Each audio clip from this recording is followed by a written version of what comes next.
তুমি যদি সবসময় এই একই লুকিং ভার্ব ব্যবহার করো তাহলে তোমার বিগিনার লেভেল থেকে তোমার ইংলিশ কখনোই অ্যাডভান্স লেভেলে হবে না।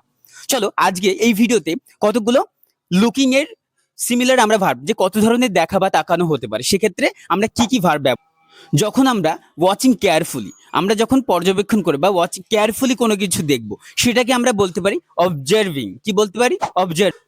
She is observing the experiment, আমরা বলতে পারি she is observing the experiment. মুগ্ধ হয়ে তাকানো, লুকিং স্টেডিলি, সেই ক্ষেত্রে আমরা কিন্তু gazing, he is gazing at the stars, he is gazing at the stars, এক্ষেত্রে আমরা গেজ ব্যবহার করতে পারি। তাহলে আমরা ভার্ব পেলাম এখানে gauge.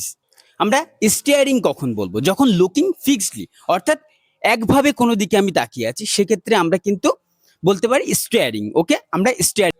Why are you staring at me, তুমি কেন আমার দিকে এইভাবে সবসময় তাকিয়ে আছো? তাহলে আমরা স্টিয়ারিং কিন্তু আমরা গ্লান্সিং কখন ব্যবহার করব? এটা হচ্ছে কুইক লুক, এক ঝলক দেখা, সেক্ষেত্রে আমরা glancing. She is glancing at her phone.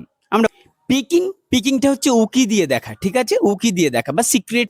Examining, examining এর ক্ষেত্রে কিন্তু লুকিং ভেরি কেয়ারফুলি, সেক্ষেত্রে আমরা এক্সামিনিং।